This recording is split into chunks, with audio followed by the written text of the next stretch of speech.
Hello everyone, welcome back to law vita. My name is Aaradhya. आज हम बात करेंगे वुमेंस लॉ से जुड़ा हुआ एक इम्पॉर्टेंट लेजिस्लेशन, एक ऐसा कानून जो कि वुमेन एम्पावरमेंट, जेंडर इक्वलिटी और सेफ वर्किंग इन्वायरमेंट के लिए एक बहुत ही इंपॉर्टेंट माइलस्टोन माना जाता है। That is the sexual harassment of women at work place prevention prohibition and redressal act of 2013, जिसे हम लोग पॉश एक्ट भी कहते हैं इन शॉर्ट, राइट। तो हम लोग जानेंगे कि इस एक्ट का क्या ऑब्जेक्टिव था, क्यों लाया गया, कैसे लाया गया, किस जजमेंट के थ्रू लाया गया, क्या इसके कुछ सेलिएंट फीचर्स है। प्रोमिनेंटली हम लोग इस लेक्चर में इस लेजिस्लेशन के फीचर्स डिस्कस करने वाले हैं, हम इस पूरे एक्ट को नहीं डिस्कस करने वाले हैं, ठीक है। And then we will see some important landmark judgments, ठीक है। तो ये एक्ट बना था Vishaka versus state of Rajasthan 1997 के लैंडमार्क जजमेंट के बाद। ये हम सब जानते हैं that this legislation was a result of the landmark judgment of supreme court, that is Vishaka versus state of Rajasthan, जिसमें सुप्रीम कोर्ट ने कहा था कि जब तक पार्लियामेंट प्रॉपर लॉ नहीं बना देता तब तक कुछ गाइडलाइंस फॉलो की जाएंगी to protect the working woman, है ना। वो कुछ गाइडलाइंस जो है वो इस केस में सुप्रीम कोर्ट ने इशू की थी for the protection of working woman eight their work place against the heinous crimes of sexual harassment, right. अब हम इसके ऑब्जेक्टिव्स की बात करें तो इसका मेन एम है वुमन को वर्क प्लेस पे सेफ फील कराना, हैरेसमेंट के केसेस को टाइमली और स्ट्रक्चर्ड मैनर में एड्रेस करना और जेंडर इक्वलिटी प्रमोट करना इन द प्रोफेशनल स्पेसेस, ठीक है। So to provide the protection against sexual harassment at work place, to prevent such harassment by the proper measures, to provide the redressal for the complaints. इस matter से जुड़ी जो भी complaints होती हैं of sexual harassment उसको timely redress करना, उसमें रिड्रेसल प्रोवाइड करना है, जेंडर इक्वलिटी को इंश्योर करना और महिलाओं को एक सेफ वर्किंग इन्वायरमेंट प्रदान करना, ठीक है। ये इसके मुख्य ऑब्जेक्टिव्स थे। अब हम लोग एक एक करके सेलिएंट फीचर्स डिस्कस करते हैं। कुछ इंपॉर्टेंट फीचर्स क्या हैं इस कानून के। सबसे पहला आप लिखेंगे कि सेक्सुअल हैरेसमेंट क्या है, ये इस एक्ट ने डिफाइन किया है, the definition of sexual harassment. तो पॉश एक्ट के अकॉर्डिंग सेक्सुअल हैरेसमेंट सिर्फ फिजिकल नहीं होता है, इसमें काफ़ी ब्रॉड लिस्ट इंक्लूड की गई है। Physical contact and advances, demand और request for sexual favours, sexually coloured remarks, showing pornography and any other unwelcome physical, verbal or non-verbal conduct of a sexual nature is termed as sexual harassment, ठीक है। तो इस हर तरह के जो instances हैं या जो जेस्चर्स हैं जो महिलाओं के टूवर्ड्स किए जाते हैं वो सब सेक्सुअल हैरेसमेंट की श्रेणी में कवर होते हैं। चाहे अगर महिला को पोर्नोग्राफी दिखाया जा रहा है या उसको कुछ सेक्सुअली कलर्ड रिमार्क्स उसके टूवर्ड्स पास किए गए हैं या उससे कोई सेक्सुअल फेवर्स डिमांड किए गए हैं या किसी तरह के फिजिकल कांटेक्ट या एडवांसेस हुए हैं या किसी भी तरीके का अनवेलकम जो कि एक महिला एक्सेप्ट नहीं करेगी, किसी भी तरीके के physical, verbal and non verbal conduct जो हुआ है, that all is considered to be as sexual harassment as per this particular legislation. तो कंडक्ट का एब्सेंस सबसे क्रूशियल फैक्टर होता है, ये बात आप याद रखना, ठीक है। कंसेंट है या नहीं है, तो अगर कोई बिहेवियर अनवेलकम है तो वो सेक्सुअल हैरेसमेंट के स्कोप में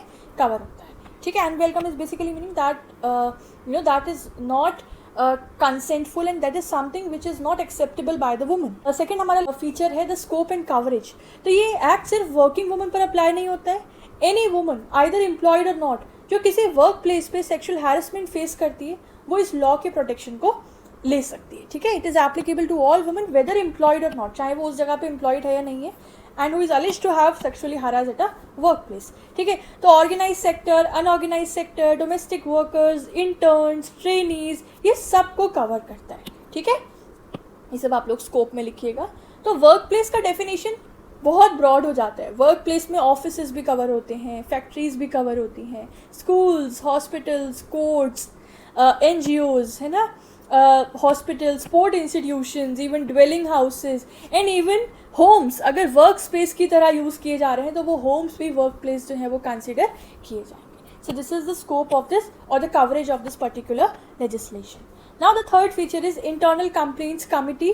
तो इस लॉ के तहत हर ऑर्गेनाइजेशन जहाँ 10 से ज़्यादा एम्प्लॉयज़ है वहाँ पे एक इंटरनल कंप्लेंट्स कमिटी बनाना ज़रूरी है, ठीक है। और इस कमिटी में एक सीनियर वुमन एम्प्लॉय चेयरपर्सन होती है और एक एक्सटर्नल मेंबर होता है एनजीओ या लीगल बैकग्राउंड से, ताकि वो इम्पार्शियल इंक्वायरी कर सके, ठीक है। इसका ऑब्जेक्टिव यही होता है इस तरीके के मैटर्स को लुक आफ्टर करना, कंप्लेंट्स को हैंडल करना। The next is local complaints committee. So अगर किसी इंस्टीट्यूशन में 10 से कम एम्प्लॉयज़ हैं या कंप्लेंट खुद एम्प्लॉयर के खिलाफ है, तो कंप्लेंट जाता है लोकल कंप्लेंट्स कमिटी के पास। लोकल कंप्लेंट कमिटी को डिस्ट्रिक्ट ऑफिसर कॉन्स्टिट्यूट करता है, ठीक है। In case of organisations with fewer than 10 employees, या फिर जहाँ पर वो ऊपर जो है ये वाली कमिटी नहीं फॉर्म की गई है अगर उसमें, तो वहाँ पर लोकल कंप्लेंट्स कमिटी पे कंप्लेंट जाती है। इसको कॉन्स्टिट्यूट करते हैं district officer. Next feature is the complaint mechanism.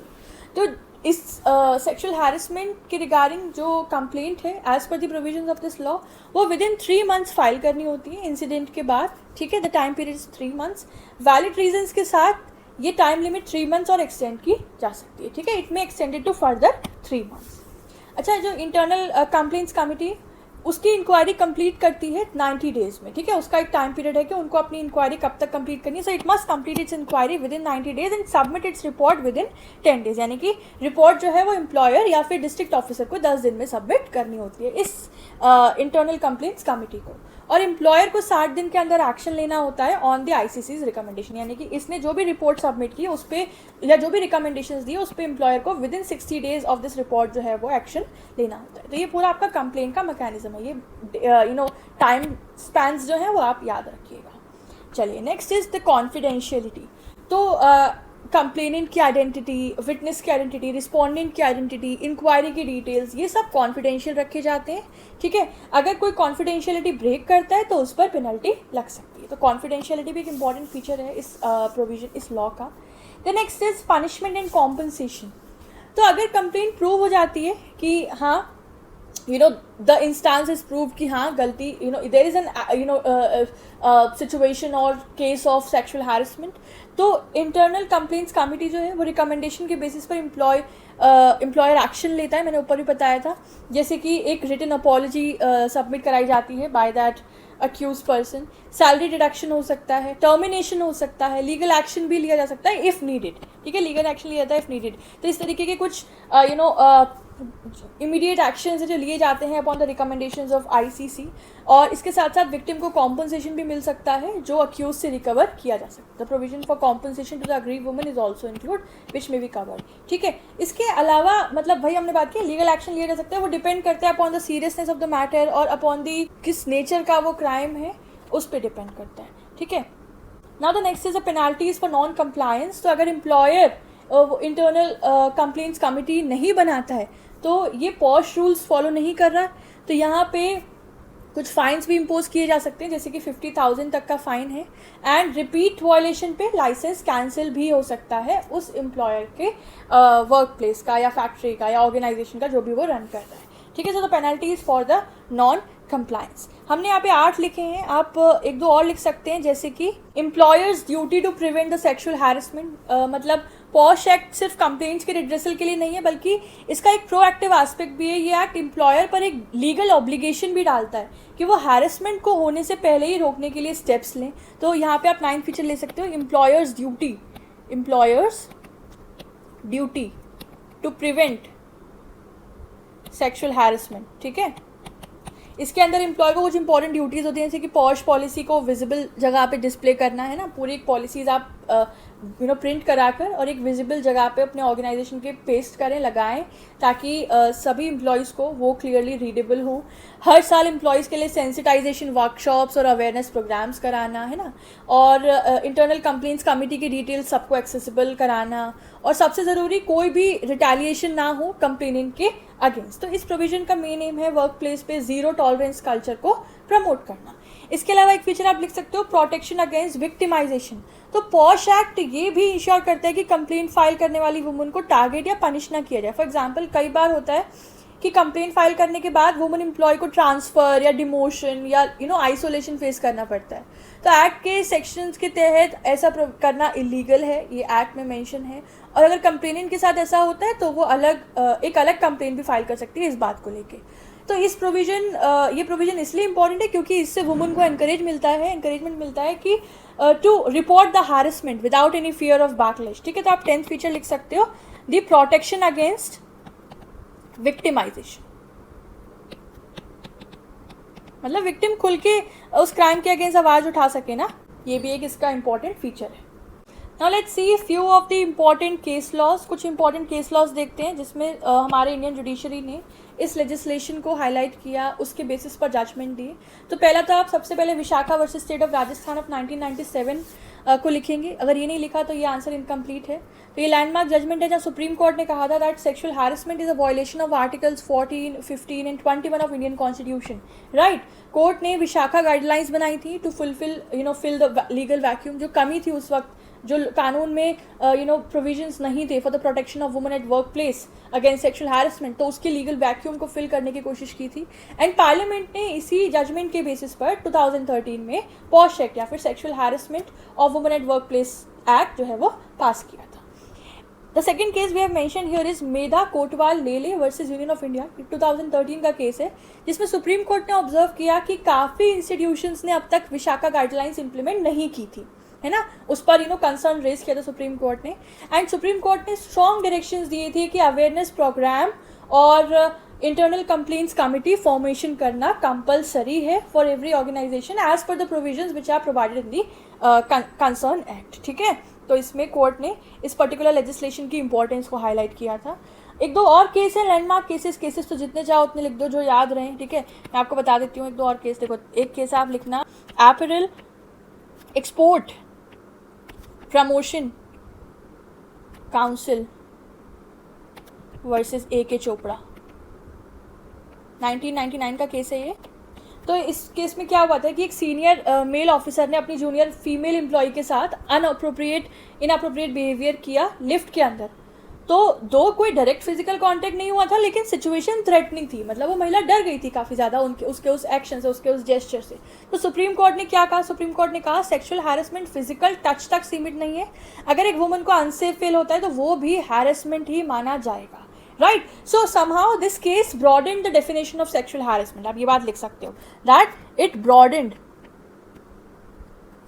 The definition of, supreme court broadened, ठीक है, डेफिनेशन ऑफ सेक्सुअल हैरेसमेंट, है ना।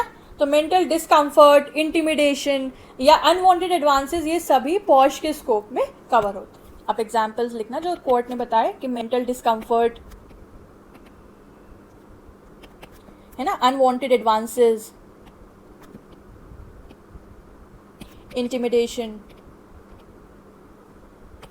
Cover under the scope of sexual harassment. ठीक है, एक और केस लिखना चाहो तो लिख सकते हो डॉक्टर पुनीता, ये सब लैंडमार्क केस हैं। ठीक है, ऐसा नहीं है मैं ऐसे ही बता रही हूँ। Punita Sodhi versus union of India, 2010 का केस है। तो इसमें क्या हुआ था कि डॉक्टर पुनीता, एक सीनियर लेडी ऑफिसर ने अपने सुपीरियर के खिलाफ सेक्सुअल हैरेसमेंट का कंप्लेंट फाइल किया था, लेकिन इंक्वायरी में बायस और डिले हुआ।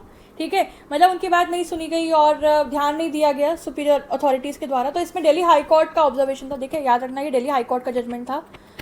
तो इसमें दिल्ली हाई कोर्ट का ऑब्जर्वेशन था कि इस मैटर में उस हॉस्पिटल के अंदर आईसीसी यानी कि internal complaints committee properly constitute नहीं की गई थी।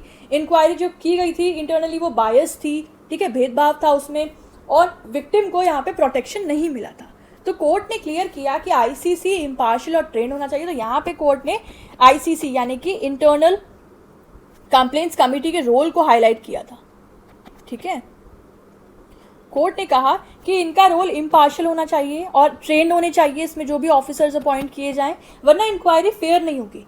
इस केस ने एम्फेसाइज किया कि प्रोसीजरल फेयरनेस भी उतनी ज़रूरी है जितना कि सब्सटेंटिव जस्टिस। इन्होंने प्रोसीजरल फेयरनेस पे हाईलाइट किया था।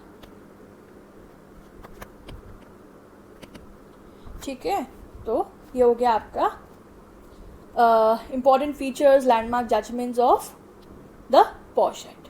ठीक है, इसके अलावा कुछ एडिशनल पॉइंट्स अगर आपको जानने हो तो ये जो आईसीसी होती है इसके पास सिविल कोर्ट वाली पावर्स होती हैं, जैसे कि एविडेंस रिकॉर्ड करना, समनिंग द विटनेस एक्सेट्रा।